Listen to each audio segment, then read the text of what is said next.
What's up, wrestling fans? The gobbledygooker has been pardoned, and we are going to be combining the hot tags of the week and the WWE Survivor Series WarGames Pay-Per-Viewpoint predictions on this episode of the Smark Out Moment Smack Talk podcast. I'm your host, as always, Tony Mango. Joining me, as always, are Callum Wiggins.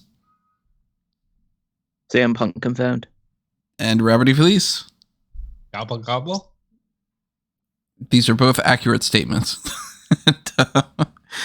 Today, I mean, we're going to talk about it a bunch, but I do think that we'll see CM Punk this weekend.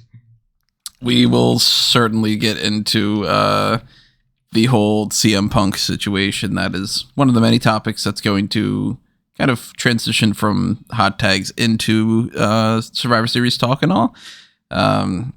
The whole rest of the lineup, random hot tags, some Continental Classic type stuff. We're going to get into the Squid Game, actually, funny enough, some trademark stuff, so on and so forth. So as we go along here and we tell you what we have to say, as always, we want to know what you have to say as well. So drop your thoughts in the comments section below on YouTube, or if you're listening elsewhere, then chat it up in whatever fashion you can. Tweet, put something on Facebook, go to the page on smarkoutmoment.com, whatever it might be. Shout out the rooftops, get a megaphone like Jimmy Hart, or just take advantage of swapping over to the YouTube thing and making it a little bit easier on that front. While you are over there, double check that you are subscribed to the channel. Hit that little like button, help us out on the SEO. Make sure that you ring your little notification bell to be aware of when we go live for the post show of Survivor Series WarGames tomorrow night. And then if you're clicking around there and all, you might want to click on that join button, get access to the Darkcast tier or the Pick Your Poison tier, or even just toss $1 a month our way. No Black Friday deals or anything on the Redbubble and TeePublic that I didn't already mention. It's the same stuff, but go ahead and pick up merchandise on that front. And there's patreon.com/smarkoutmoment if you are more into Patreon versus the YouTube channel membership side of things. But Darkcast for this next coming episode's already been recorded. If you can't get enough WarGames content, that is the WarGames version of the DC versus Marvel show that we have recorded. 3 episodes. One of them is going to be just the regular Survivor Series DC versus Marvel thing over on Smark Out Moment. Another one's going to be the part 2 of that over on Fanboys Anonymous. And then the WarGames one is one that you can only get through the Darkcast here on either of those methods. So keep all that in mind. And anything that you do like that is greatly, greatly appreciated. So we will start off with some hot tags that will eventually go into the Survivor Series talk. And I think it's only natural to go with the things that are outside of any of these companies first, just to talk about them. We usually go with like AEW and WWE as the bigger topics, but let's talk about Squid Game, funny enough.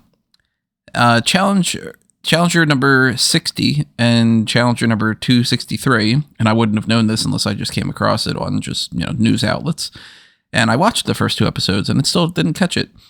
Number 60 is Leva Bates, and number 263 is Allison Danger. I certainly wouldn't have been able to pick Allison Danger out of a crowd, but if they would have shown Leva Bates and do some kind of an interview process like they do with a lot of other people, if it would have been like, oh, my name's Leva Bates and I'm a professional wrestler, I would have been like, oh shit, Leva Bates. But this show was fun, and like I said, I'm only 2 episodes in, but I'm really, really enjoying it. Not only is it a crossover with the pro wrestling talk, but yeah, we get to talk a little bit of something that would be more on the Fanboys Anonymous spectrum. So what do you guys think about the idea of these 2 wrestlers being involved? And, what are your thoughts on Squid Game and potentially Squid Game The Challenge, if you're interested in any of those? I'll go first. There was also some dark jobber guy on the show. Really? I don't remember. Yeah, I don't remember his name at the moment, but I think it's cool, especially for Leva, because she was part of the AEW squad. She was doing a lot backstage, and then her contract expired. So I'm glad she's doing exciting projects like that. Same for Allison Danger. I have 0 attachment to either Squid Games or Squid Games The Challenge because I haven't seen either. Yeah, don't care about Squid Game. Don't care that these people are on it. Let's move on.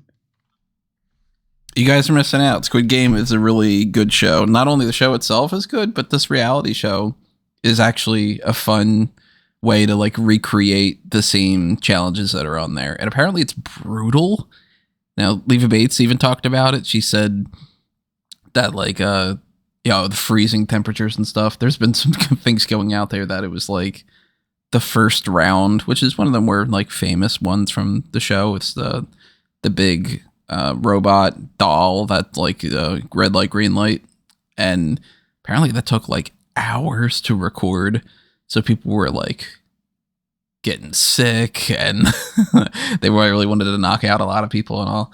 But it's certainly worth it if you have checked out the original Squid Game show, like the scripted series, and you enjoyed that. Watch the challenge one, even if you're not super into reality competition shows. I've been having a lot of fun with it, and I won't spoil if I have seen anything happen when it comes to Leva Bates and Alice in Danger, but generally speaking, watch out for them. They're in there. This isn't WWE or AEW related, but it's tangential when it comes to it because it is Ring of Honor. ROH has a new big pet project, it seems, with Ronda Rousey being in there, and we've seen that she's been doing some other stuff here, but it's the first time she's popping up on like the direct competition, so to speak.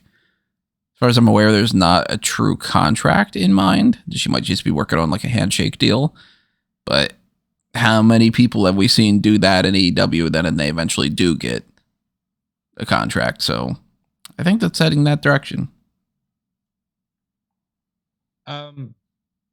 First of all, she's not on a contract. She did a handshake as reported by Sean Ross Sapp. She lives there, so that's more than likely why she's part of it.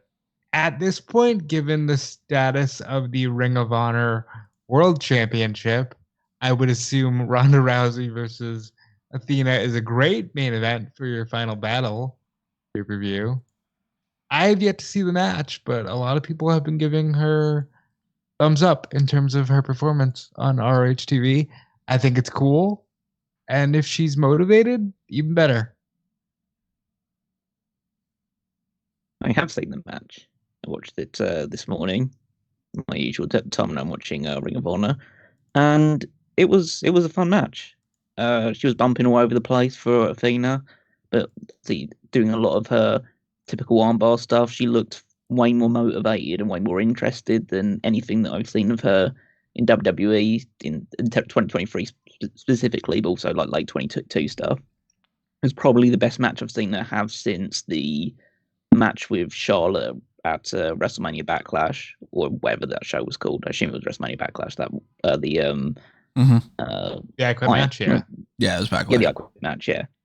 Yeah, so that was she was she looked very active. She took bumps on the floor, gave Athena quite a bit, obviously gave it back as well. It did seem to illustrate at the end of the match with her like standing with the title for a little bit that is the direction that they probably will go for Final Battle. It's quite a marquee to put on there to have, especially as we'll discuss with the we haven't really discussed it with the Continental Classic, that the Ring of Honor World Title is up for grabs in that tournament, which means that you realistically not having that as a match at Final Battle. So that would be a match that would headline. I mean, the women's title headlined the previous Ring of Honor pay-per-view as well, so they might as well do the same again here with a marquee name like Ronda Rousey alongside the biggest star in Ring of Honor right now in Athena. So yeah, I think that's probably the direction they will go based on at least that one match that she had. Marina Shafir even looked good in that match, which is I know her. So yeah, it was like really well put together, and hopefully they can recreate it if they do have the match at Final Battle. So I did see the Wrestling Revolver match they had. I don't know how similar it was, obviously, but I enjoyed what I saw then too. So, I'm all for a motivated Ronda Rousey if she's going to be on my screen. And hopefully we get more of this because Ring of Honor needs the marquee. it could overall be much better of a fit for her too, because she doesn't seem like she would be the type that would be interested in doing a weekly tour, be on every episode of TV type of thing. And ROH has a lower profile, so not only could she be an even bigger deal and an even smaller pond, not that she's not a big deal even if she's in WWE, but that's like very clearly she's the main event of everything going forward. Then she gets to tap into some wrestling stuff once in a while, but only maybe wrestle and do appearances a few times a month and not have to do as much media, not have to do as much bullshit when it comes to WWE being like, okay, well, make sure you have this set up for your social media accounts. Maybe you do this. Maybe you can't do this outside. You can't work on that project because we need a cut of it. You know, I think that this could be where she ends up just kind of hanging her hat. And that's not too shocking, but still a little bit surprising to me that she went straight into it like that instead of being more of the, I'm going to take more time off than I anticipated. But I do think that we're going to get that match. I do think, for that matter, that we are going to get an ROH World Championship match at this, because it happens before the end of the World's End. World's End's at the end of the month, and Final Battle comes first. The title is literally tied up in this tournament. I think that there is a chance that they could just put it on there anyway and just be like, well, if he loses it, then whatever. That person's in there. No, you don't understand. He's, for all intents and purposes, no longer champion. You don't think that they could put him against one of the other people that's in the tournament? I mean, you can do it as a tournament match, but it wouldn't be a title changing hands. I mean, if we were to talk about to transition this into Continental Classic, they've already established that the gold group matches, all gold group matches are taking place on Dynamite, and all blue group matches are taking place on Collision. Oh, okay. I didn't catch that they had said that already. Yeah. So yeah, then never mind. That rules out. That's why they're the gold and blue groups. Yeah, that's why they're the gold and blue groups, to represent the shows that they'll be taking place on. So they consider them gold and blue? Yeah. No. Like instead of the red and blue brand kind of thing. I didn't even think about it that way. That's basically, if we go red and blue brand for Raw and SmackDown, I guess going forward we kind of approach the idea of the AEW brands being the gold and blue brands. Huh. Wait, let's talk about that Continental Classic. Kind of established it, yeah. That Continental Classic thing got infinitely more confusing with, at least from my perspective, when it comes to this idea of Eddie Kingston going in saying, hey, I'm going to put both my titles on the line, and then the winner is going to be a Triple Crown champion, which implied, of course, that there is a Continental Classic champion and a championship, but that obviously they're not going to create a belt just to get rid of a belt. So it's like, in theory, that is, and it's, I guess the technical term is going to be, going forward, the AEW Triple Crown champion. Nope. They're not even calling it that? It's the AEW Continental Championship.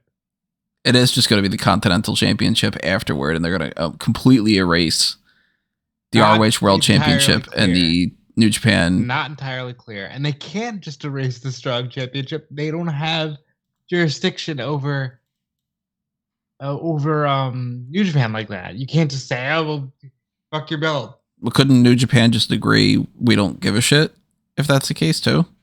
That would be very stupid of them, but sure. I mean, at least according to like what Sean Ross Sapp reported, that they are in a they have an agreement in place for this. So whatever the agreement is, like New Japan is on board with it. So the confusing part to me is Tony Khan said to Eddie Kingston during the selection special, you know, you're a great champion and you unified the Strong and Ring of Honor titles. I don't know if he's just using the term unify to suggest you are holding both, because they're not like the way that WWE is, because the undisputed WWE Universal Championship still remains a 2-belt separation to WWE. They still count both championships as adding towards the Roman Reigns run, where like it's a little different in the sense that I think they're just doing that to boost some numbers, but yeah, kind of. Technically speaking, and then we're going to talk about this as one of the hot tags too, but like the Raw and SmackDown Tag Team Championships could change hands tonight, And if and when that does happen, there could be a split with that because they are still technically two separate belts. And it could just be every time that you beat those champions, you win both at the same time. They could, I guess, technically have the AEW Continental Classic Championship title belt around the waist, and then around one shoulder is the New Japan Strong one, and then the other shoulder is the ROH title. And at any point in the future, they could just decide the person who's holding the three, and we're calling them collectively the Triple Crown in the sense of the undisputed WWE Universal Championship. Well, if we want to have a separate match and it's for the ROH title, we could always just be like, and that's for the ROH title, and screw you, we took that out of the mix. Again, which sounds like a lack of a commitment, but yeah. I see this being more of like the Continental Classic will be a yearly tournament, right? And at any point, let's just say Hook decides I want to throw the FTW title in. Cassidy decides I want to throw the international belt in. Now you're still fighting for a Triple Crown, but it's a different Triple Crown. But that they would have to force a Triple Crown in each year? If they wanted to. Essentially, I think that they wanted Kingston in this.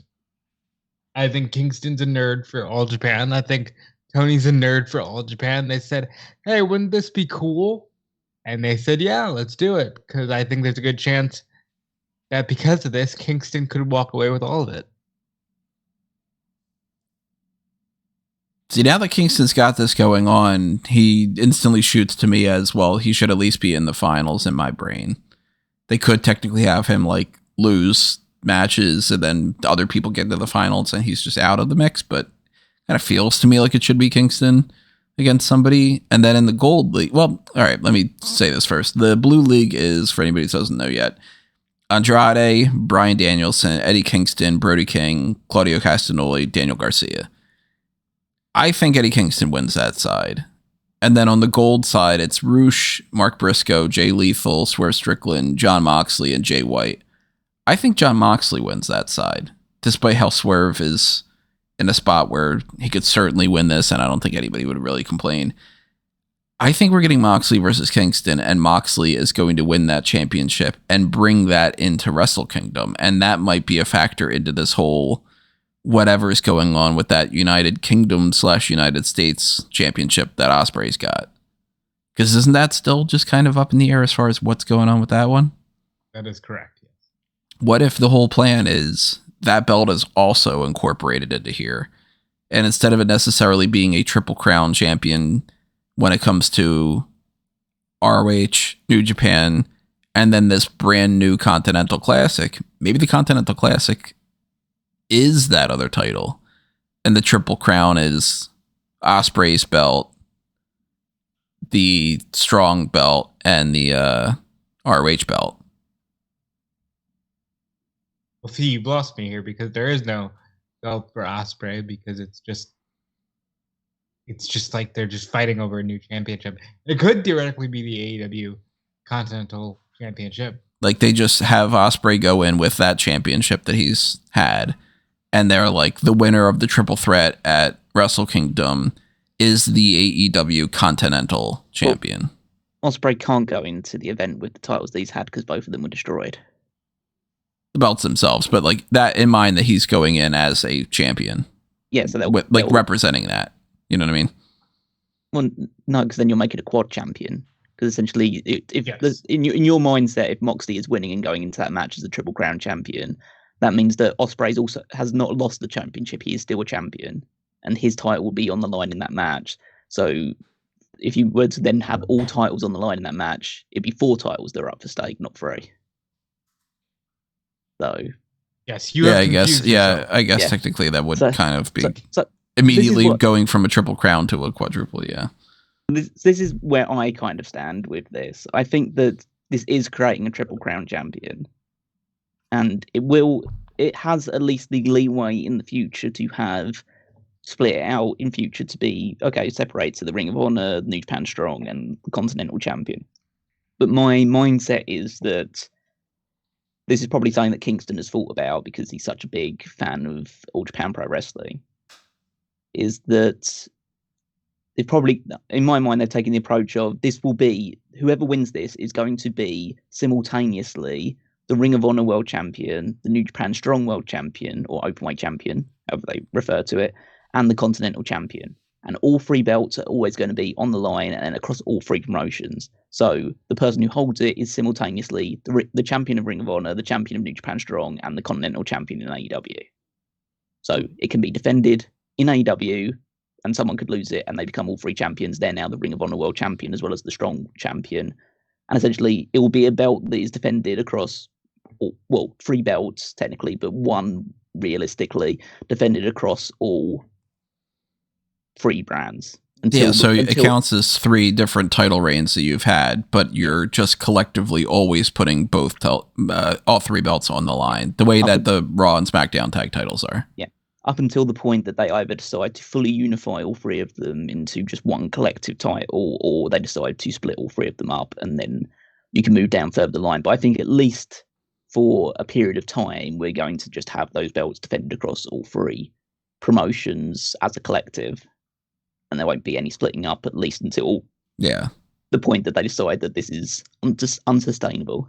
Yeah, if they reach a point where like New Japan doesn't want to play around with Tony Khan anymore, and Tony Khan's like, all right, well, they want to do something different with the strong open weight belt, they can go take that separate, and then I can either merge the ROH and AEW one as one, or I can separate them too. Like whether they do a triple threat and it's a three-way pin and it's for each belt, or it's a situation with the ladders that we've talked about before, where you could have like somebody grabs the one belt, somebody grabs the other belt, and whatever, that kind of thing. Or But yeah, the concept behind this is to create a lasting bond between all three promotions. To basically say this is the title that kind of binds us all together.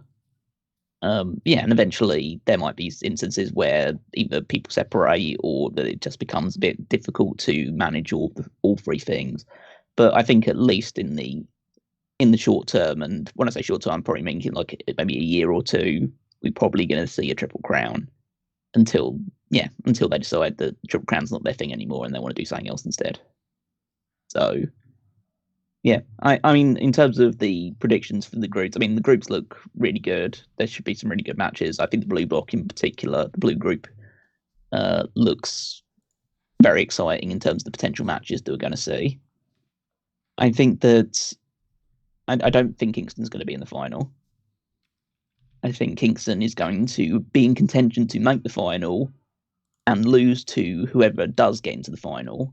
Essentially, like having him come this close but having to miss out on it. I would say that my favourite to go into the blue group final, well, the final from the blue group is Bryan Danielson. And I would say that the two that I'm thinking about for the gold group is Jay White or Swerve. I think it's probably one of those two that will go through in the gold group. I would like it to be Swerve because I think you really need to capitalize on the momentum while you have it and not try and diverge away from it. Not try and like, okay, we've given him these big wins and now we're just going to call him off a little bit before we go back to what we're doing, because they do this so often with stop-start pushes. Like, make one that is super, super consistent towards the top. And I think that, so I would have Swerve win the entire Continental Classic, but there are a litany of great options there. We just need to see how it goes, really. But it's a promising start, at the very least. I believe that it's going to come down to Kingston versus Danielson. I think Kingston then gets the win, getting back his victory over Bryan from the Eliminator tournament. I think it was like 2 years ago. Remember that set off the whole thing with him and Punk? I think that would be a cool moment for his character. And then I think he should beat Moxley. But there's also the Jay White of it all. And like, a lot of people have told me that I'm overreacting, that Jay White is fine. Jay White suffered a shitty loss on Saturday night. And great way to get him back to prominence, but then by saying, look at all the gold you have now. But then there's also Swerve, who, like Callum says, could he be losing? I don't know. I don't think so. And there's a lot of ties in the Mogul Embassy and Ring of Honor. And I know that the Gates of Agony are in the World Tag League. So there's some of that too. It's really fun. This is the most fun I've had watching AEW for a couple of weeks now, because this feels like it can go anywhere, and that's how I like my wrestling. So is your ultimate, you think Kingston? Oh, my ultimate, at the end of the day, I'm going to go ahead and say Kingston gets a feel-good victory in New York. Since you guys had pointed out the lack of the logic with the quadruple thing, that throws out my Moxley prediction. But now that that's the case, I'm leaning a little bit more towards Danielson winning. Maybe Danielson beats Kingston in the semifinal, and it's Danielson against either like Moxley or Swerve or someone, or Jay White. Danielson take this title into the match with Okada, and is this how you get Okada on everything? There's also that. That's a potential scenario that I didn't just think of, but makes a lot of sense. He could lose it that fast. Yeah. Yeah, and then I have some dark horses as well, because Daniel Garcia, I think this is going to be the moment that he breaks out of all that stuff. This is a great tournament to build him up in. Mark Briscoe, what a fun way to get him the Ring of Honor World title. He's off to a rocky start because he lost to Mox, but there's also that. I also think that there's a possibility we tell the story that Danielson is pushing it too hard. Dude's got a broken arm, 2 broken bones in his orbital. Like, why is he doing this? There's a chance he loses every single match because he's just too damn stubborn. Mm-hmm. And he won't let his body heal. I guess we're going to have to see how this plays out, and by the time we get to very close to World's End, we'll have a better idea of where they might be going with. I do think that they need to clarify a little bit more about this, because it seems like it's confusing in more ways than they would assume. They probably were just like, oh, it's such and such, and they're not explaining it well enough, but find that out in due time. One thing we got to also find out what the purpose is in due time are these Young Bucks trademarks, Super Dick Party and KTB Wrestling, Killing the Business Wrestling, we can assume. I immediately think when I read these, is this going to be like a little promotion that they're going to start running?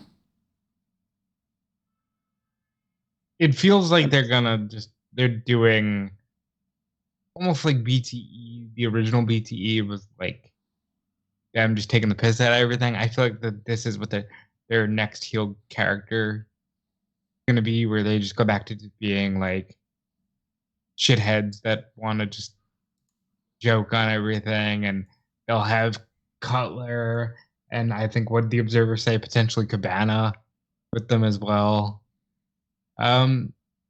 It's interesting. Super Dick Party is a hilarious trademark. I'm just glad that they have some kind of direction. I saw, again, this was just like some reckless speculation out there. I don't think there's anything super creditable to it, but that they might have bought PWG. Or at least the idea of they might have put the money towards like financing the Globe Theatre that was going to close down, which was the place that has hosted PWG for so many years. So, and then it was just saved. Like it got the money to it was keep like, running. oh, they're closing down, and the next day it was like, breaking news, they're open for the foreseeable future. So there's who has a lot of money, like a couple of, well, I assume still EVPs of AEW, but definitely some people that are on pretty hefty contracts with AEW. I'm pretty sure they could probably afford to keep a theatre running. So maybe as part of that, they get to maybe not actually like purchase. They don't own PWG, but get to utilize that as their stomping ground for this new quote unquote promotion.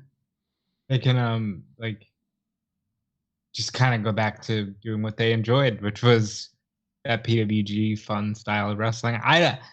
This is the first I'm hearing of that, but it makes sense to me. I think the report in the Observer said that the KTB wrestling thing was going to be for outside AEW stuff. Mm-hmm. It's really unique. Like, I could see them being like, well, we want to run our own show. And we want to do a little, like, no, obviously they're not planning on just being like, we're going to separate from AEW when we're going to be the competition and whatever. But like, fuck it, let them do their own OVW deal. Like, that they would want to potentially do their own All In, essentially. Like, let's just recapture some of that magic. Let's see what we could do without the global thing. And we can call our little promotion KTB Wrestling and make the show called Super Dick Party. So it would be like, you know, WWE presents Survivor Series. KTB Wrestling presents Super Dick Party. And it's just like a one-night event thing, at least for now. That's what I could see happening. I'm all for it. Like, expanding the reach of AEW. I think that magic of PWG was special. I think the magic of Chikara is missing in the indies as well. I think, like, for as good as the creation of AEW has been, a little bit of the allure of some of the promotions that helped get them there is kind of gone. So it'd be kind of fun to see them try to recapture it. The only other thing AEW related that I've got written down here to talk about is the renaming of Luchasaurus. Well, there's some shit happened on Dynamite. Like, you had the MJF Mojo match is set for World's End. World's End. The Devil laughed, and it very much sounds like Jack Perry. There's also all the Luchasaurus, Christian, Nick Wayne's Hot Mom stuff going on. I don't like the idea of the I don't like the Kill Switch rename thing. I think it's a much better name than Luchasaurus, but I think there's equity in Luchasaurus, so that's kind of a, you know, catch-22. Well, it's only going to be a short-term thing until they split up. Yeah. It totally makes sense with Christian's character. So it's logical. Like, the idea is that Luchasaurus has been making mistakes recently, or at least as in Christian's mind, been making mistakes. He now has a new favorite child in Nick Wayne, who is Christian the Prodigy. And I'm surprised he didn't call him Nick Cage. Huh. I was fully expecting Nick Cage. Yeah. But I guess both for it sounding too similar to Nick Cage and also it being Nicolas Cage, I guess they can't really get away with doing that. Well, Nicolas Cage has his name spelled like Nicolas, I think. And you can play around with that if it's I know, Nick. But people just think it's Nick Cage. And it's just like, it just still has that connotation to it. But I think that, yeah, calling him Kill Switch, again, it's like, it doesn't really matter if you like the name or not. It's logical, and it won't stick around forever. So I'm totally down for it. The only thing I could see potentially happening if it did stick around forever is if it had anything to do with that lawsuit of the mask. Like, maybe this would be their way to like get him away from Luchasaurus and just go under like Kill Switch. I thought Christian was going to make him take the mask off. Yeah, like I did as well. I was fully ready to see him take the mask off. Like, he just goes by like Kill Switch Austin Matson or whatever his real name is. Because I thought like the Luchasaurus character had kind of run its course, you know, like it's a nice look, but the dinosaur thing doesn't work. You know, I thought they were gonna try to like humanize it a little bit. But I think they. Go ahead. Of the story going forward, there comes a point where he does get forced to take his mask off, or maybe it's a case of like he feuds with Christian after they end up splitting up down the road, and let's say Christian is still the TNT champion at some point. You have the match for a TNT title versus mask, and then he has to take his mask off, and then he has to go in to be whoever he's going to be as the character without the Luchasaurus mask anymore. But I think there's I think it's even better the fact that people don't necessarily like the Kill Switch name, because that's exactly right. You're not supposed to like it. You're supposed to be pissed at Christian for like mistreating him like that. Boo! What a bad father.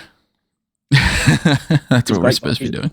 Well, that segment was like was melodrama that is so much better than the MJF stuff right now. Because you had all that segment. It was a long segment, but it was very well put together because Christian's just such a great talker.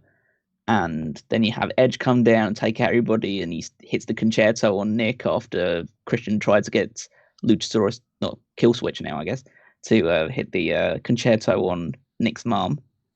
And yeah, it's just a case of like she's screaming at Adam to not hit him with the chairs, and he does it anyway because he's just crazed and deranged at this point. So now she's probably as mad at him as she is at Christian, probably even more so because he's actually like done serious damage to Nick. So I think that there's going to be a lot of drama interspersed between all these people. I actually think that this is going to lead to Nick Wayne's mom joining Christian. That could definitely be the route that it takes. It's really nice though. It's nice to see Adam dialed in. You know, I'm imagining at this point, since they're gonna hold out on the MJF and Joe stuff, that we're probably looking at Edge and Christian at World's End. I'm always gonna just call him that. It is what it is. We're probably looking at those two at World's End, and then they can move on to whatever he wants to do next in his, AEW journey. But I like this segment a lot. I'm not a big fan of Samoa Joe being the match at World's End, to be honest. Yeah, I was very surprised that they were like, yep, we're going to make you wait. I just feel like Samoa Joe's great. I wish he would have been a world champion in WWE. I wish that he could feud with lots of different people and all, but as much as that's entertaining and everything, I do feel like, okay, well, if it's the Samoa Joe match, then that means that the belt's not in jeopardy, and that means that MJF re-signed, and that means let's see what's going to happen at Revolution, kind of, because I'm sort of already straight into, he just retains. I kind of think Joe's winning. Yeah, I'm pretty sure Joe's winning as well.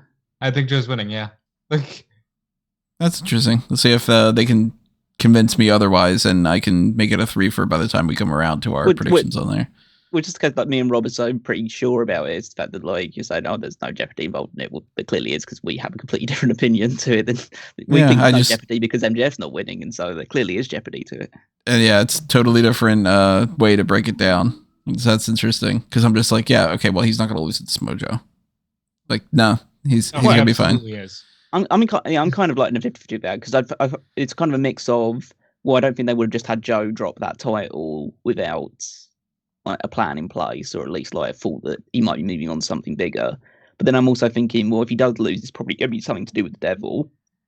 And I'm fully convinced that the Devil is Adam Cole still. Just it kind of reinforced the fact that I think the Devil is Adam Cole based on what happened on Dynamite. And so why would he want MJF to lose the title? Surely he wants the title for himself. Or whoever the Devil, even if it's not Adam Cole, whoever the Devil is, surely they want to be the world champion. Why would they help Samoa Joe win the title? It could just be a matter of, I don't like these stories, but there is something to, yeah, fuck you, I just want to see you miserable. Mm-hmm. I don't even want the belt anymore. I just want you to be a miserable human being. Could be that. Yeah.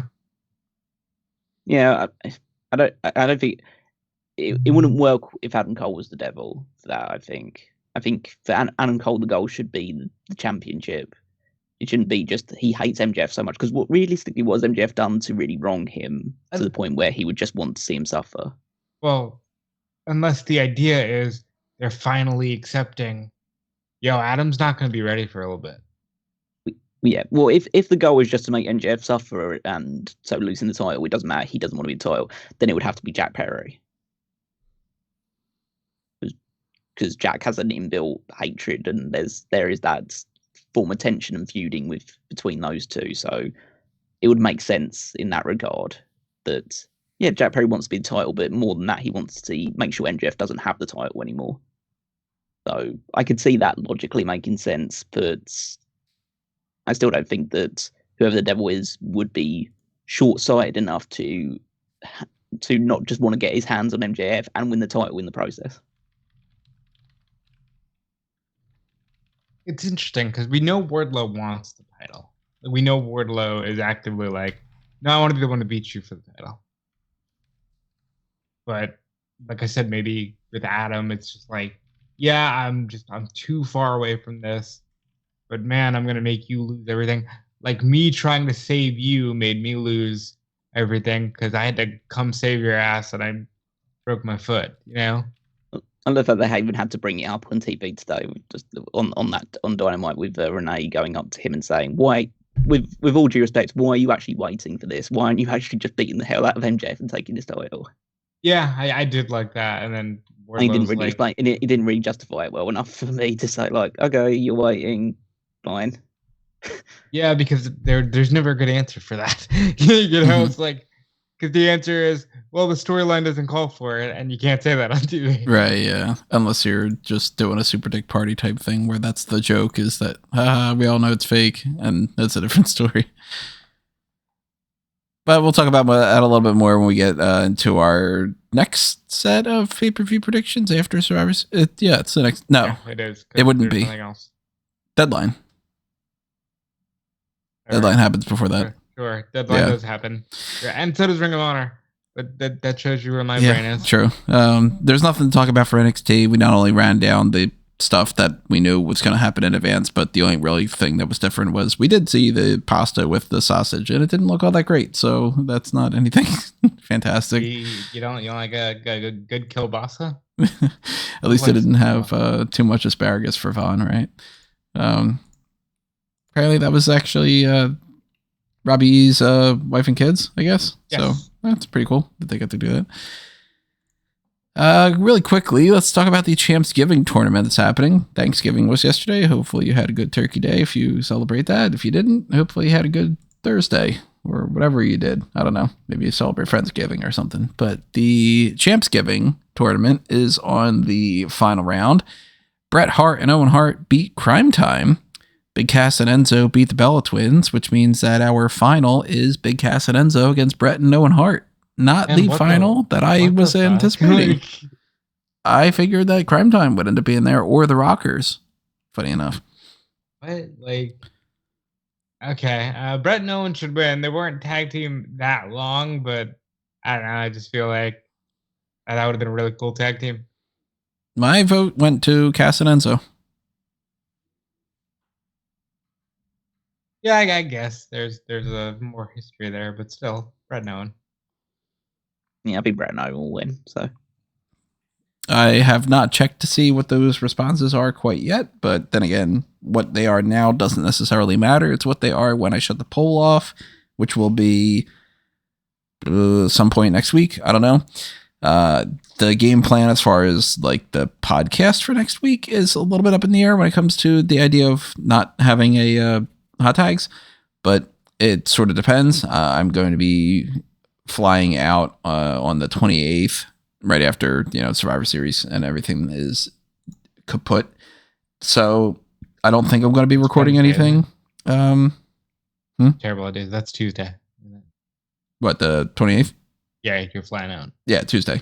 So I'm not anticipating to record anything on the 27th or, kind of cram something in there. More than likely the Survivor Series post show is going to be the last thing for this week coming up. And then, we had some pre-recorded stuff. I already mentioned that the Marvel versus DC thing is going to be airing next week. Not the WarGames one. I have the wrong graphic up on there.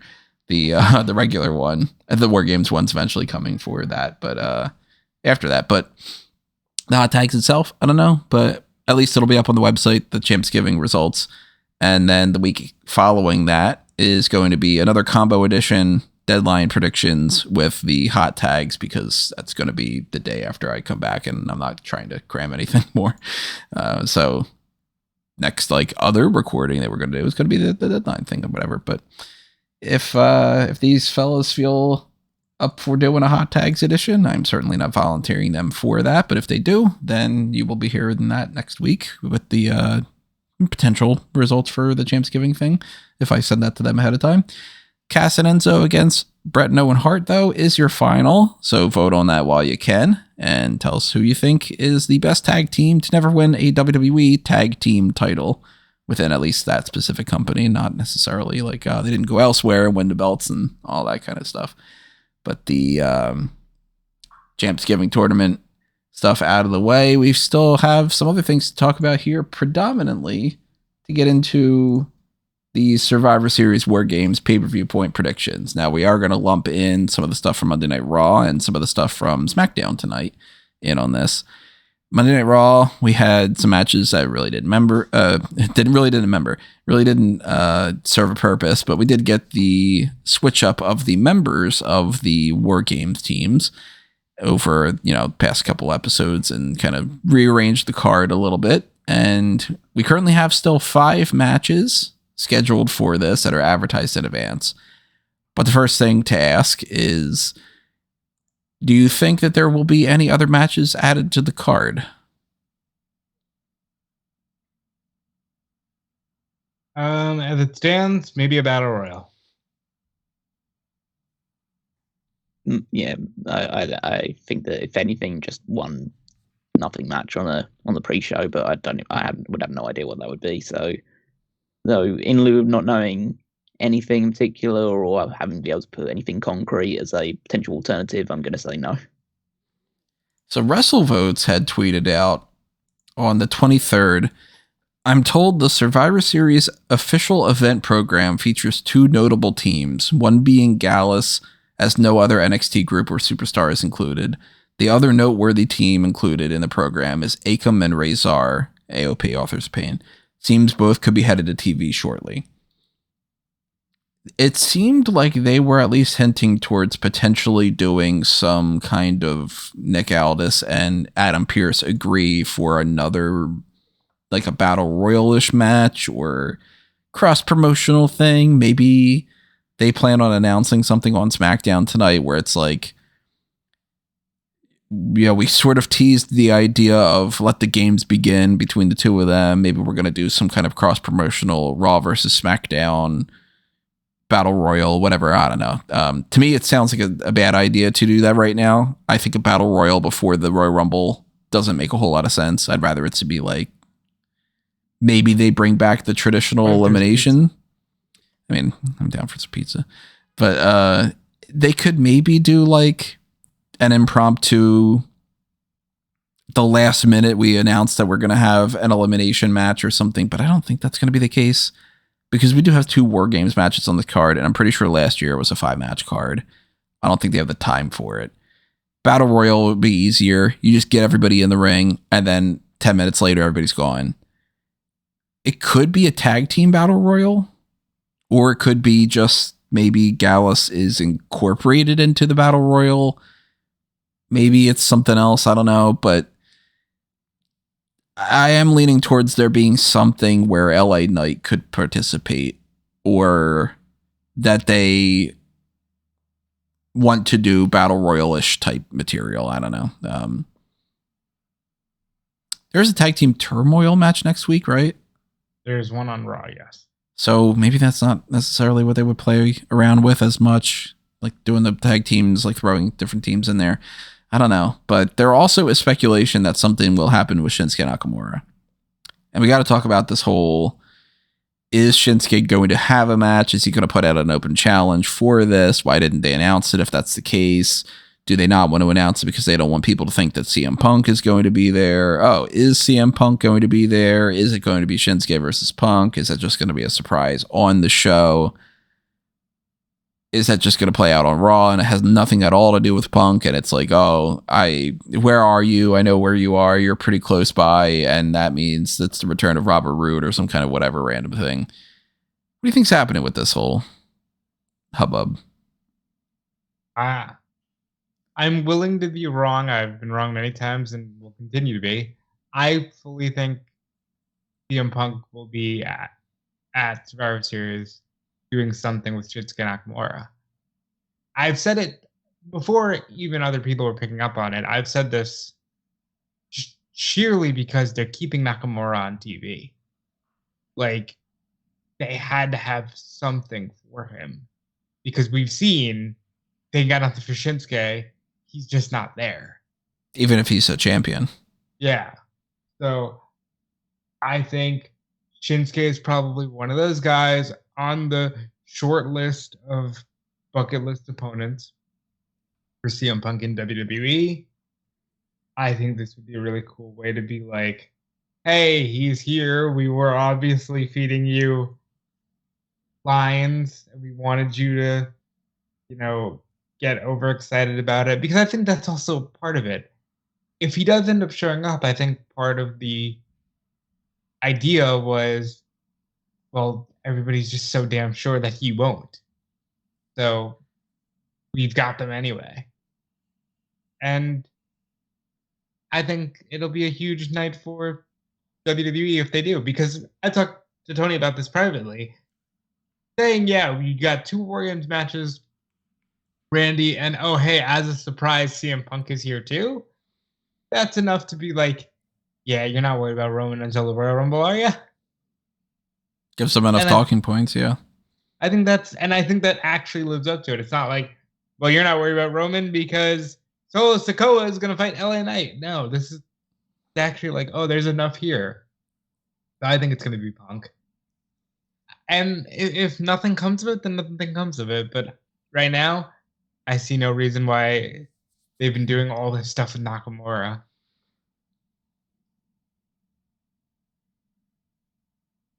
I mean, they could have just been doing this stuff with Nakamura because they just want to do stuff for TV, and they have no plans for it. I'm vividly recalling the Malachi Black, or Aleister Black at the time. Why is someone not knocking on my door? I need someone to knock on my door and like challenge me to a match that went absolutely nowhere. So there's plenty there's evidence to suggest that this is just going nowhere, and it's just something to keep Nakamura busy while they actually think of an actual storyline for him or some kind of rivalry. I think that they've done a lot of teasers of Punk, but there's enough of me that part of me thinks that it's obviously a way of preluding that happening, but then part of me is also thinking maybe they're just fucking with people because it's funny. And you know what? If I was in their situation, I'd probably fuck with people too. Yeah, I think that's fair. So, that makes 3 of us. Yeah. So yeah, I mean, I don't expect to see Punk at Survivor Series. I think that, there's a lot of things that have been glued together. I know that today that there was a convenient announcement of a remixed or a revamped version of Cult of Personality went out on Spotify. Oh, really? So, I didn't even catch that. Mm-hmm. Yeah, so it's just, that could be nothing, or it could be a prelude to it, or it could be just, just coincidence. So it's hard to really tell, but I'm just going to take the mindset of Punk's not going to be there. If he is, then cool, that's interesting. Well, I mean, they're not you mean Living Colors not being as dead on as Rev Theory when they were like, Randy Orton 2023 return, new voices.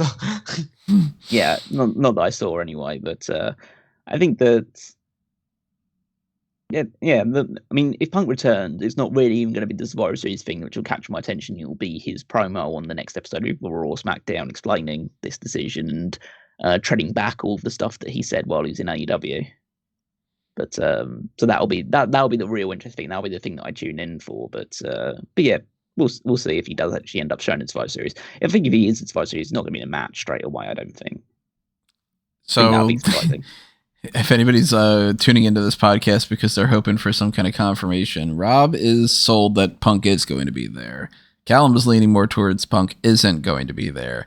And I am 50-50, so well, like, how many times are we going to do this? Right. I am not sold one way or another. I feel like I'll believe it when I see it, but at the same time, I am not going to be shocked if I see it. So it's sort of like, I don't know. I guess if I had to, and the whole like gun to my head type thing, if I really had to say whether or not I believe that is going to happen, I probably would say no, Punk isn't going to be there.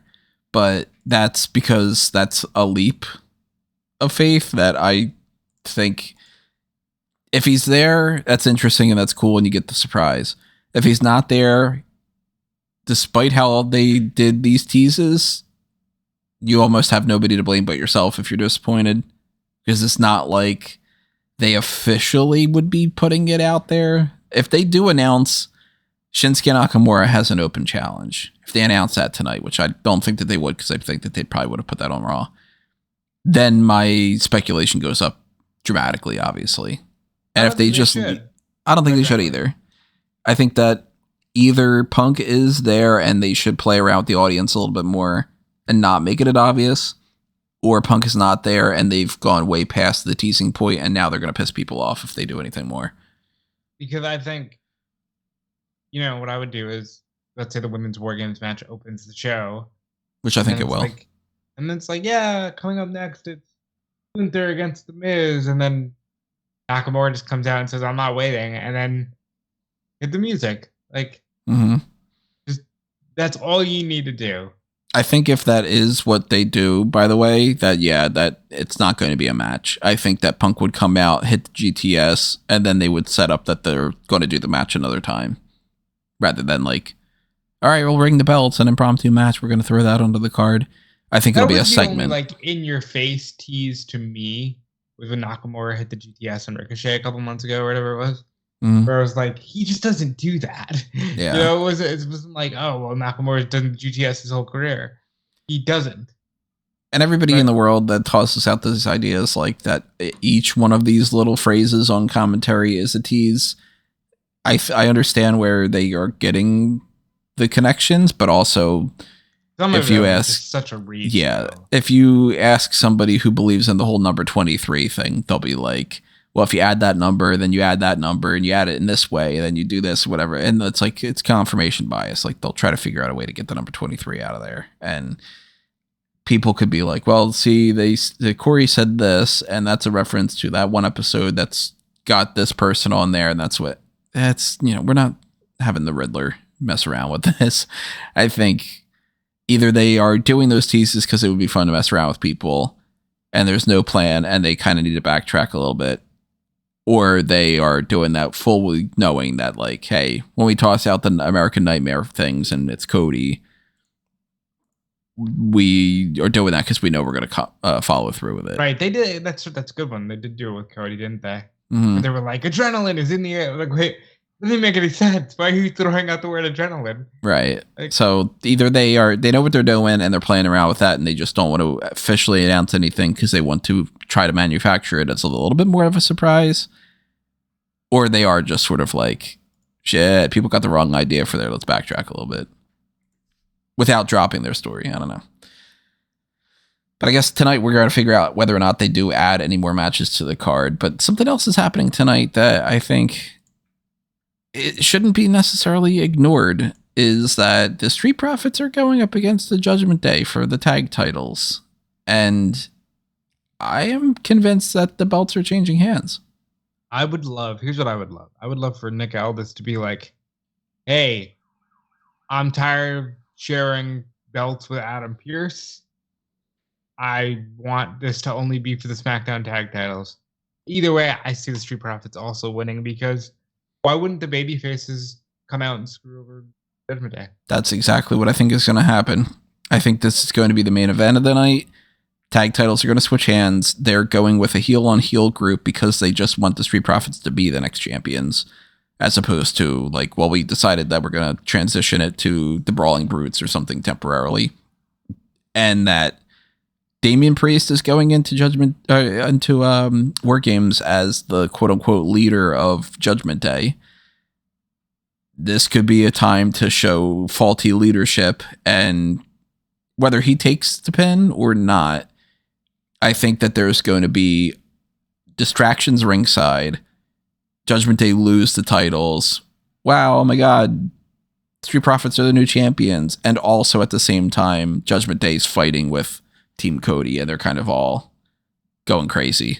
We ended a total brawl and we'll pick this back up tomorrow at Survivor Series. Whoa! And then next week. Yeah, because the Street Profits just duck out. Right. We're champions. And then the focus is on the two of them, and Bobby just kind of celebrate on the ramp for a split second while everybody else is brawling in the ring. And then next week, Bobby Lashley and the Street Profits get to cut a promo about how they're the new tag team champions. Yeah.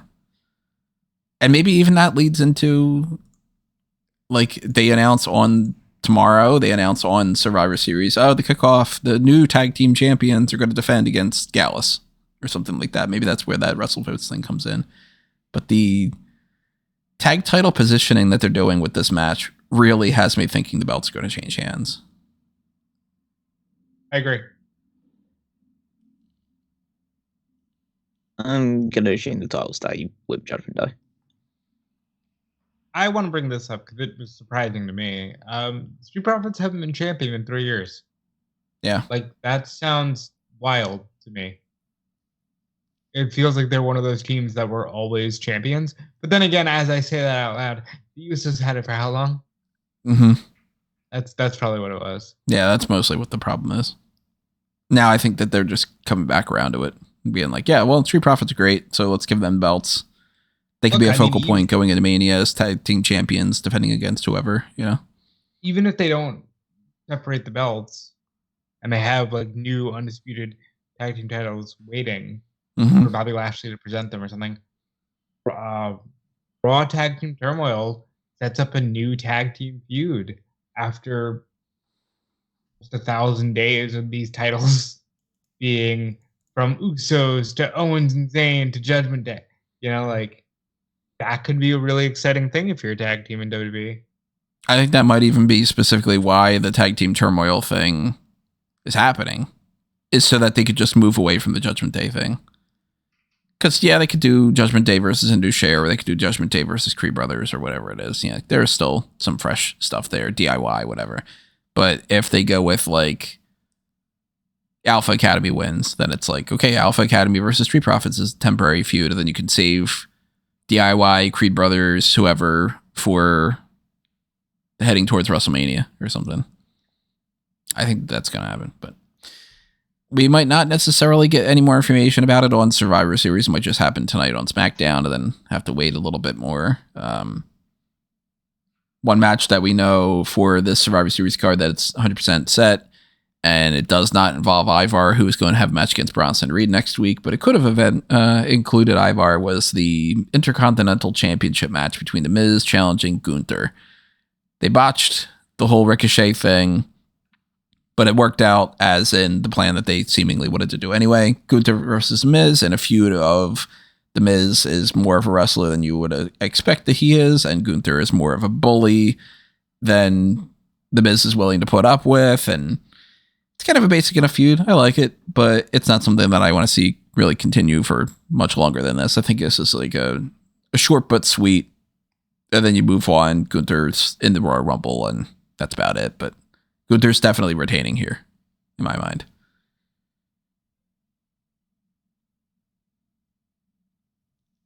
Yeah, don't think there needs to be much of a conversation about it beyond the fact that, yeah, Gunther should retain. I don't think The Miz is the right person to defeat him for it. I think they've done a decent job in terms of like the promo exchanges they've had so far, with Gunther basically saying what a lot of people do believe, which is The Miz doesn't really belong in pro wrestling, or at least like has that stigma attached to him. So they're probably going to, Gunther's going into this match, I believe, with the mindset of he's going to have the greatest match The Miz has ever had with The Miz, and he's. Did we lose you there, Callum? I think we lost you there. You cut out a little bit. Okay. You said, and he's. That he's going to try and have the greatest match The Miz has ever had. And that he's going to probably retain, right? Oh, he's going to retain in the process. Yeah, yeah, absolutely. But I think that, yeah, his objective in this match is to give The Miz a 4+ star match, which The Miz doesn't really do that much on his own. Thinking back in my own mind, I don't know if I've enjoyed a Miz match from a perspective since like 13 years ago when he was wrestling Bryan for the US title, and he had a couple good ones with Bryan, he had a couple good ones with Morrison. But I do think it's going to be a great match, and despite what I just said, I want to say this, and maybe you guys don't feel the same way. I'm very sick of LOL pro wrestler versus sports entertainer story, just in general. And Miz has to be the weakest former WWE champion I've ever seen in my life. Why is he letting Gunther just like talk shit about him and not just punch him in the face. Like WWE has this weird obsession with harping on the fact that Miz was bullied when he came into the company by JBL and Benoit. They don't say their names, but it's like they had this obsession with telling this story, and it's like, I don't care. Half of the people in this company and the other company just know Miz as a former champion. Why are we still telling this story all these years later? I'm looking forward to the match because I like the Miz and I think Gunther's best wrestler in the world right now. But man, I'm so sick of this story. Because he's got to be showing adversity. But it's like, then there's that. It's like, people don't want to cheer for the Miz. Mhm. They don't. They want to boo him. Why are you setting this up? I will say the babyface turn, I think it's been working a little bit better than I would have anticipated. I think it'll be quite fun to see because I think the Chicago crowd will just be behind Gunther the entire match. They'll just see him beat the shit out of the Miz. I mean, that'll be fun to see too, yeah. Oh yeah, that's fun. But I mean, the reason I don't know why you're bringing up this thing with the Miz has had the same character since like 2011, pretty much. I know, and I'm so sick. That's why I'm bringing it up because I'm so sick of it. It's like he tells two stories: either I have a hot wife, or oh man, they don't think I'm a real wrestler, but then I'm gonna do Daniel Bryan's moves or a springboard crossbody, and people are gonna know. Like, fucking tell a different story. And the only reason I'm getting so hot about it is because, like, I have to sit there and watch Raw every week, and it's like, my God, tell something else. You are a 2-time WWE champion. You've won the IC title 8 times. Act like you know what you're doing. Thank you. Yeah, Mike. It's like, yeah. I'm convinced at this point Gunther's going into WrestleMania as Intercontinental Champion. I don't think that he's going to win that Royal Rumble and challenge for the World Heavyweight Championship.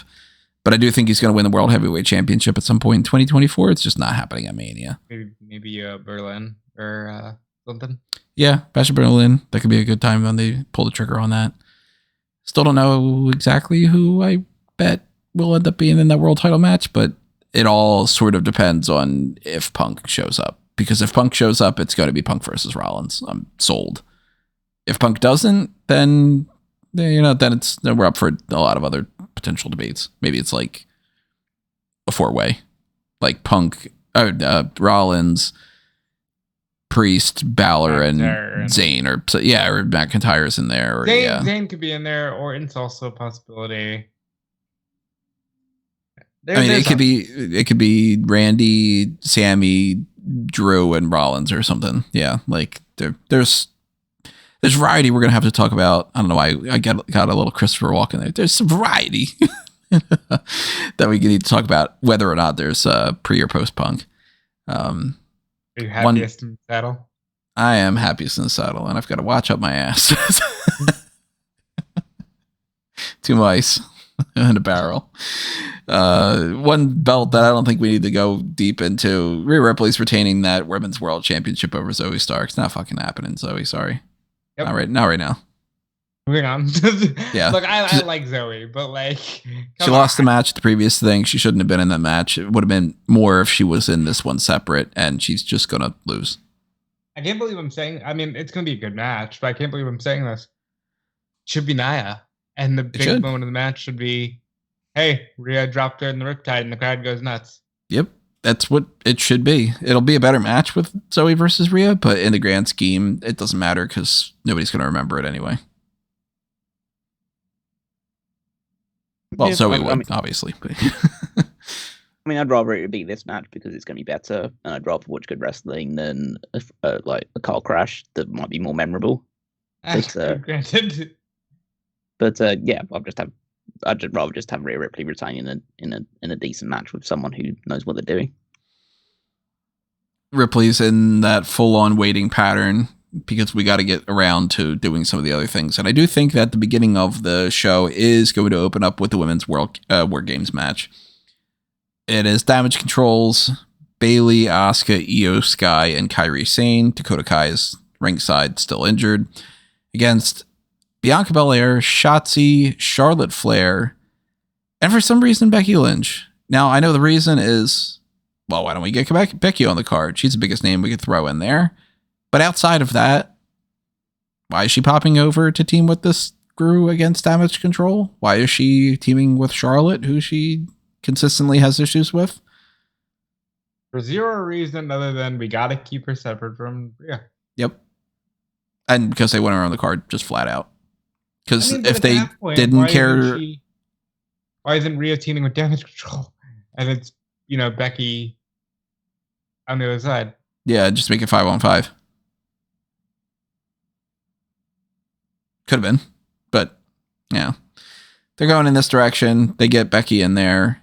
I don't think Becky's going to have any kind of real influence on the match. I think that either Bayley loses this for her team, and this is the spark of getting her completely excommunicated from Damage Control, whether or not they keep that Damage Control name or they just repurpose the name and they go with a different team name or something.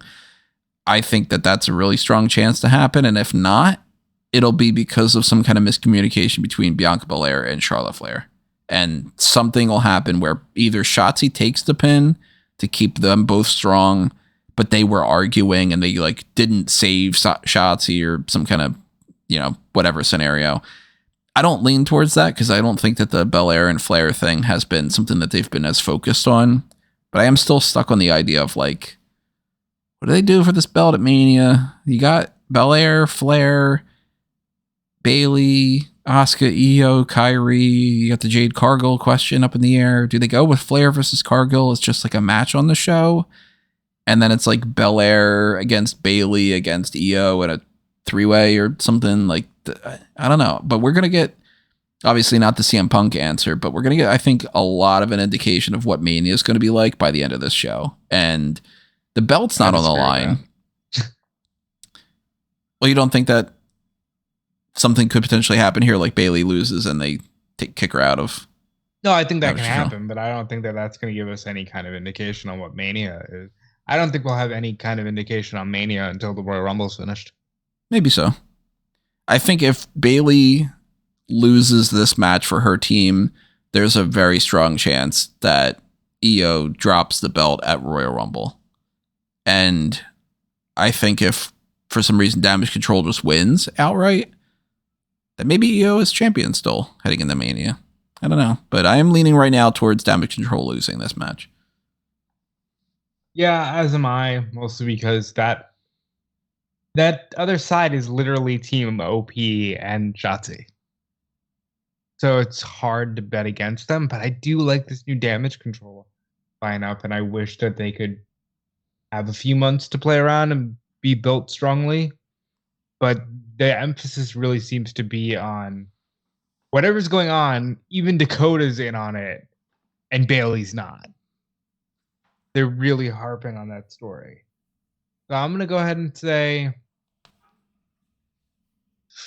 Becky gets the win on maybe Kairi, just because, she's Becky and she has to shine. But if not, the only way I see this going the other way is if Shotzi takes the loss, and I just don't see it. I think Damage Control is going to win.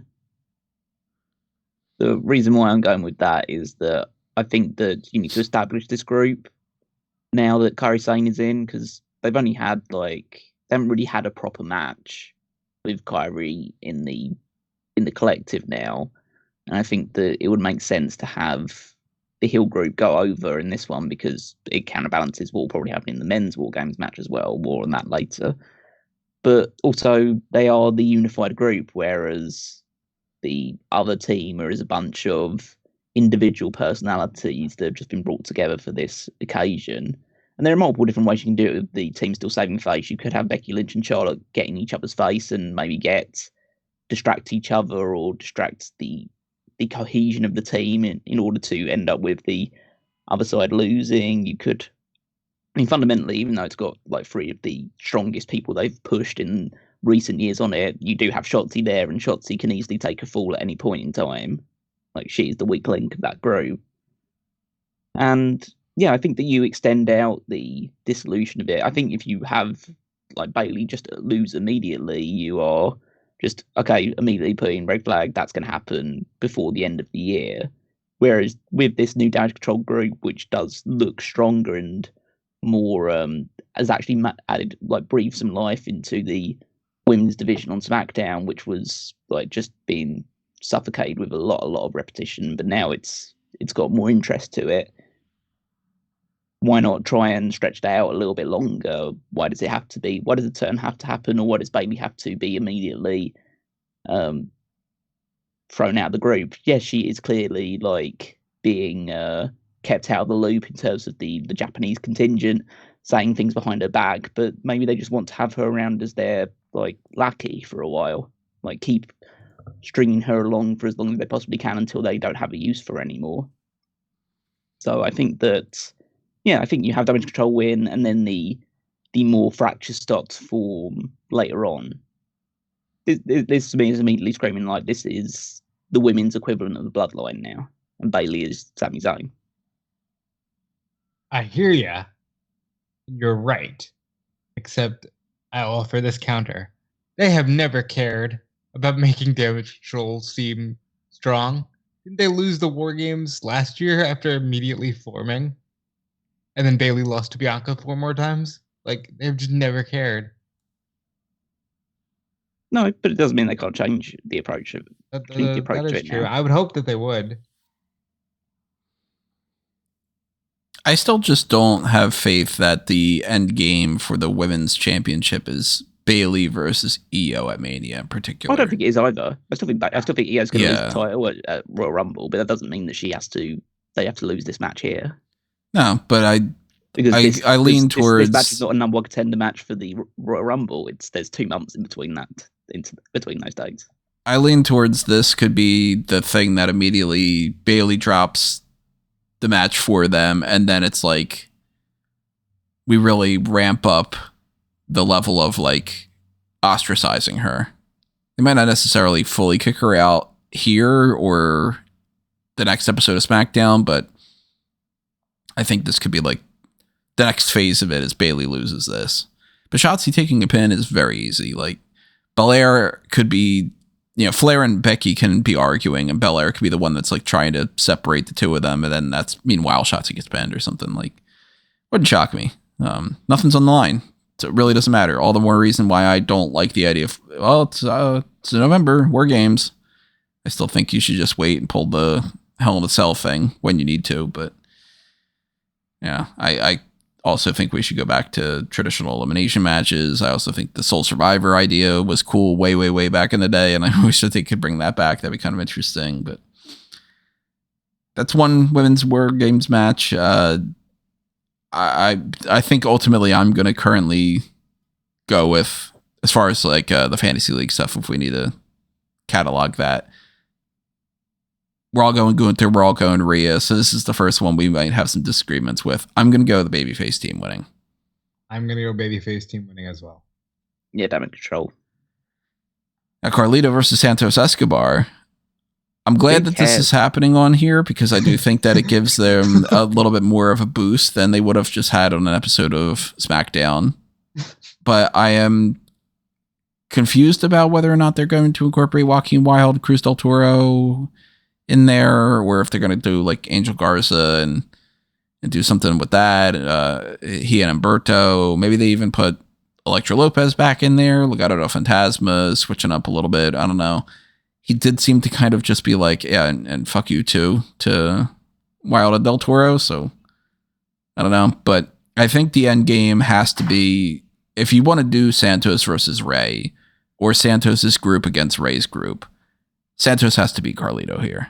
And for the people that are like, Carlito just came back, why is he losing? It's fine for him to lose. He's not the priority. Carlito. Yeah. He's Carlito. He was losing when he left. Yeah. And he's part of the reason why he never really got brought back. I just want to point out how hysterical it was that as you're saying, I like that this is happening, Callum just goes, who cares? Yeah, I'm not at all surprised. What's this match doing? I'd say, like, I totally understand why this match is happening, but why is it happening on the pay-per-view? To give it more of a boost. No, you're not. Like, nobody's going to watch this. Nobody's going to care about it. Like, it's No, not not to give the pay-per-view a boost, to give the feud more of a boost. Because it's more important than if it's on there. No, it's not. It's more important if it's on SmackDown, where people are actually going to watch it. Like, this is on a show that's, you know... By that rationale, would you rather win a championship on a pay-per-view, or would you rather win it on TV? I think most people would rather win it on a pay-per-view. Depends what pay-per-view. I think even if it's, Bash in Berlin, they'd rather win there, or if it's Extreme Rules or something, like, Proud. No, I'd rather win it on Raw. Or rather win it on SmackDown. Curious, drop your thoughts in the comments if you think that you'd go one way or another. That becomes one of the biggest moments in their longest running television show. That's something they're going to replay over and over and over again. That is true. See the Miz. And it's going to be seen by millions of people.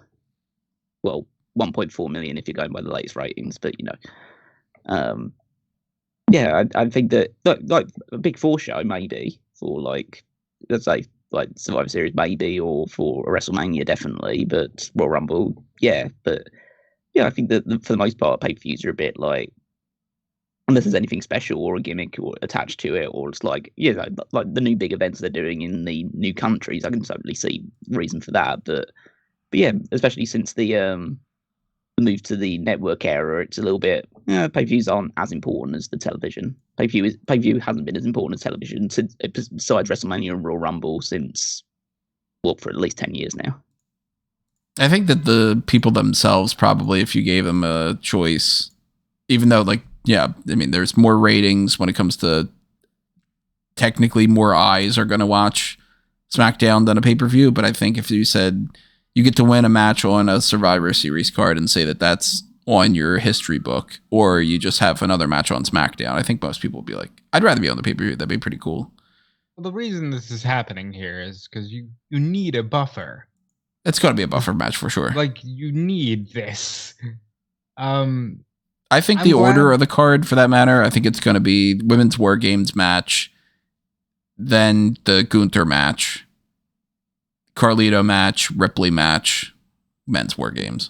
Well, first of all, you don't need a buffer match in WWE shows because there's 10 minutes in between every match anyway, because of all the different advertising and random video packages. That is true. That's a new development. Second of all, you don't need a buffer match in any show because it's just an invention that people have come up with because they can't maintain a crowd's interest for long enough.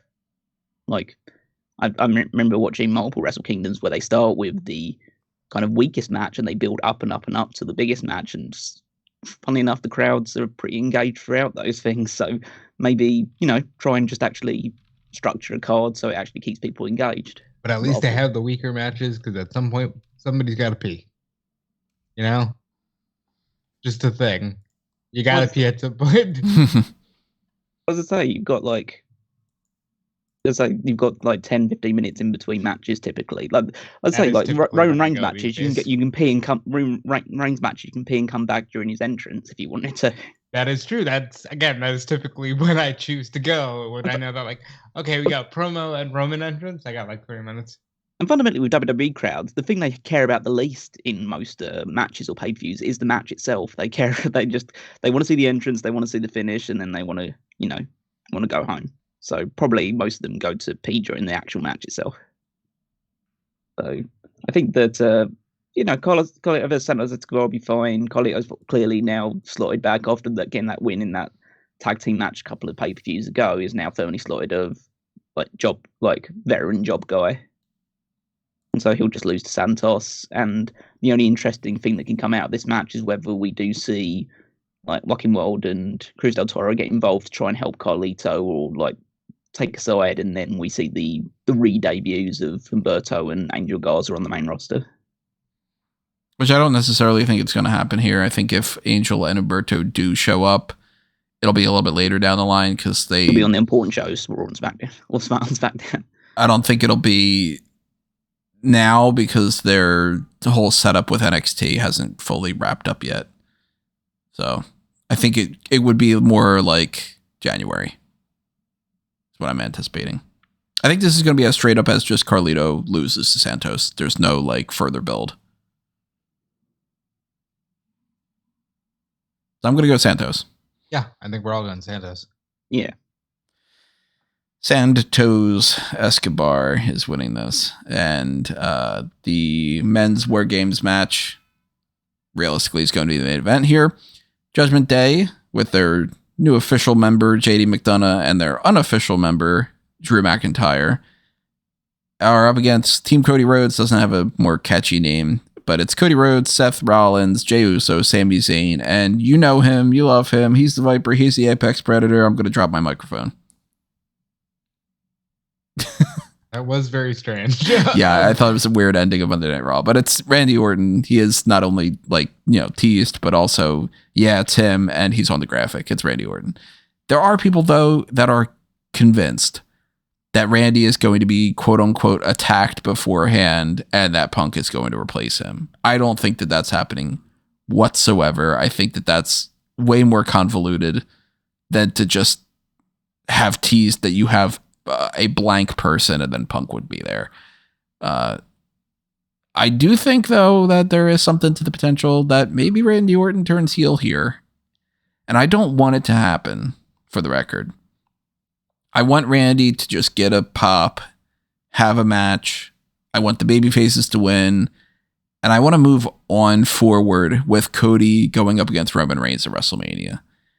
But we don't know if the game plan is even to have Roman lose. And if the game plan is for Roman to retain, I don't know if I want Cody Rhodes to lose 2 matches at WrestleMania. And the alternative is if you go with Randy Orton versus Cody Rhodes, that match is the second best option for Cody. And now would be potentially the time where you pull the trigger on that. But I think that I would still lean more towards Cody's team wins. And it could be Dominik Mysterio takes the pin. It could be JD McDonagh takes the pin, just for 2 people that you could easily see taking the pin.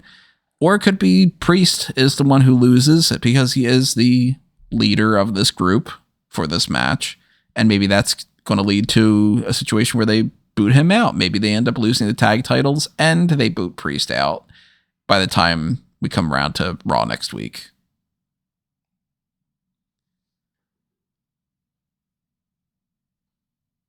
I think we're on the Cody train to WrestleMania, whatever title he ends up challenging for. So I think that it makes sense for him to get the victory here. And this has been, this is the feud that has dominated Raw for the last 4 to 6 months.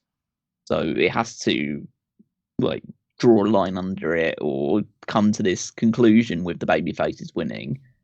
So I think that the only scenario where I can see the heels winning is if Drew McIntyre pins Seth Rollins and then gets another title opportunity off the back of that.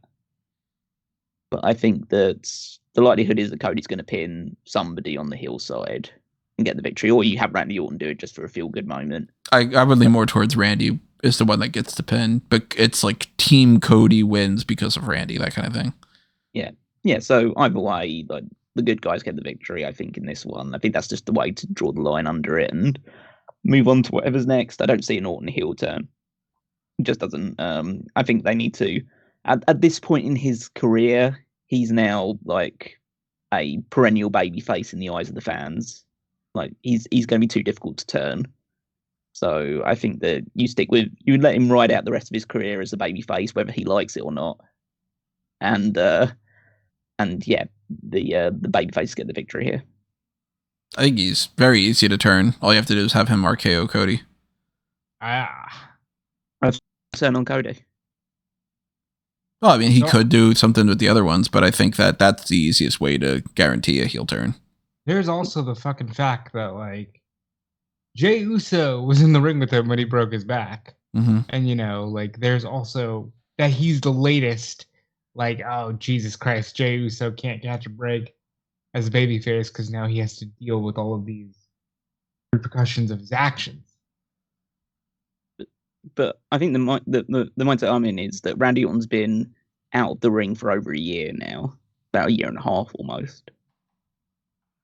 And so at this point, no one is going to want to boo him because he's he probably, at least by all reports of all doctors' reports coming out saying that he probably should retire, he's coming back to have this match. I think if he was to RKO anybody on the babyface side and just like turn his back on them, they'd probably still cheer him in matches with whoever that person is. Maybe not Sami, because Sami is probably the most like naturally beloved of all of them.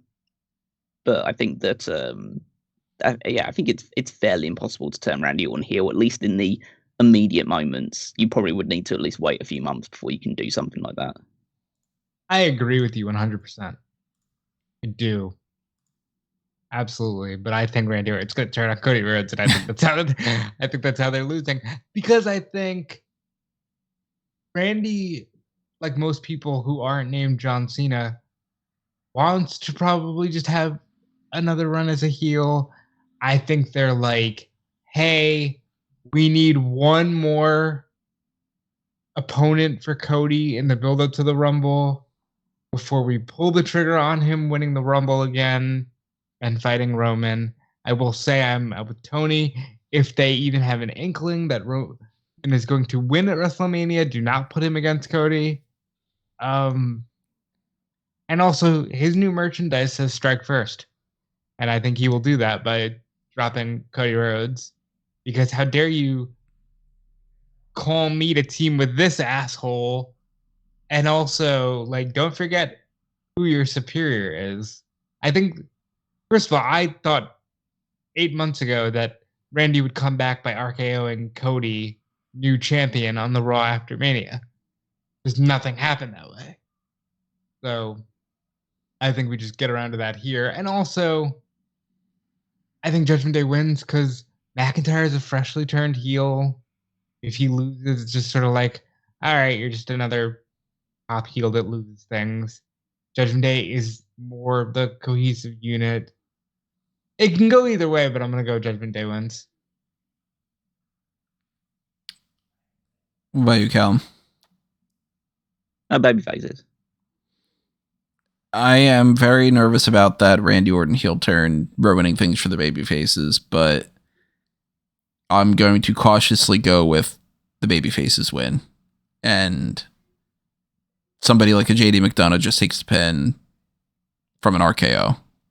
We don't get the heel turn quite yet, but I do think there's no way that Randy Orton is still a babyface by mid 2024. I'll say that. That's a generous prediction. Yeah. Let me just say, the way that I would do it is not what I've pitched here. Like, I think Randy Orton, as Callum has rightfully said, is a perennial babyface now. I think most of the people have grown up with Randy. He's been gone for over a year. This is the longest time he's ever been out of the ring. I think he's a babyface forever. And there is a route that he can go where he just, he faces Drew McIntyre at Mania in a okay, there's nothing here except for two guys with a well-established legacy. It's just I see WWE way of doing things as, yeah, but he's got to turn. Because, Right. you didn't see that coming, did you? Ha, ha, ha. I think that is more of their bigger story that they would want at the end of the night. If they want the hook to get people to watch the Raw afterward, it'll be Randy Orton not only came back, but he immediately turned on Cody. But then I just go, man, I would rather see Cody versus Randy Orton as Cody retaining the championship. And that's what's on the line. I don't want them to just like rush this prior to Mania. But maybe their plan is necessarily, we got nothing for Cody to do up until Mania. And we don't want him to run the Royal Rumble. So let's just have this Randy Orton feud. And then that could be what he does over the course of these next few months. And we have like Randy versus Cody at the Royal Rumble. Cody loses the Royal Rumble because he's already wrestled a match earlier in the night. And maybe like Randy Orton screws him in the Royal Rumble. And then Cody wins the Elimination Chamber match or something to fight Roman at Mania. I don't know. I'd rather see Randy Orton versus Cody Rhodes after Mania, after Cody's champion. But then again, it all depends on, they might just want Roman to retain the title. And it's like, okay, the game plan is we're going to have Randy versus Cody over the course of the next few months. And it's going to be leading to this big blood feud match at Mania. Survivor Series is definitely a match or pay-per-view that I do think is going to lead a lot into Mania. And whether that's Punk, whether that's an Orton heel turn, whether that's Bayley being taken out of Damage Control, or it's Damian Priest being taken out of Judgment Day, I think that we're going to have quite a bit to talk about tomorrow night. But of course, that'll be tomorrow night. Pay-Per-View-Point Part 2, post-show, review, results, breakdown, all that good stuff, immediately following the Survivor Series pay-per-view. This was just the prediction side of it, the preview for tomorrow night. So go to smarkoutmoment.com and check out my EWN post and whatever I might end up tweeting or something during the pay-per-view. Live coverage will be all over the place like that.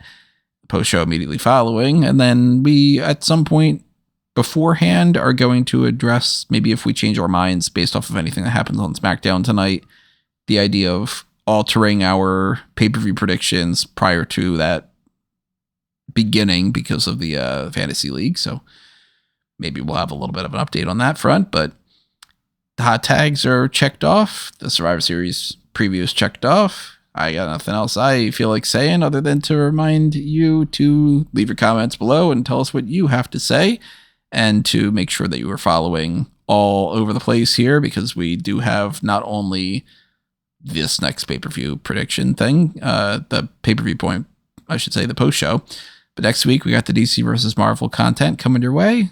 So make sure you check out fanboysanonymous.com and make sure you follow that Facebook and Twitter. Make sure you subscribe to that Patreon. Make sure you sub to that YouTube channel. And make sure you go to amangotree.com. Like, share, follow, favorite, subscribe to all the different things you see there for not just Mark Out Moment of Fanboys Anonymous, but also for myself at Tony Mango. And then, of course, follow Rob and Callum. Yep, you can follow me everywhere at Dude Felice. And check out my work on Fightful and WrestleZone. And, of course, check out Callum as well. Yeah, you can follow me on Twitter at Wigmeister14. Check out the Power Rankings every Saturday over on smarkoutmoment.com, where I rank the WWE superstars based on their previous week's performance. And yeah, as Tony mentioned with the Fantasy League stuff, just stay tuned to WWEFantasyLeague.com or find it through Smark Out Moment to see how our teams are performing and what points we're scoring at this moment in time. Okie dokie, everybody. Thank you for tuning into this. Thank you for hitting that like button. If you didn't, make sure you do it. And thank you in advance for tuning in tomorrow for the Pay-Per-View Point post-show of Survivor Series WarGames. Until then, adios. We'll see you next time. This has been another Smark Out Moment, and we are being counted out.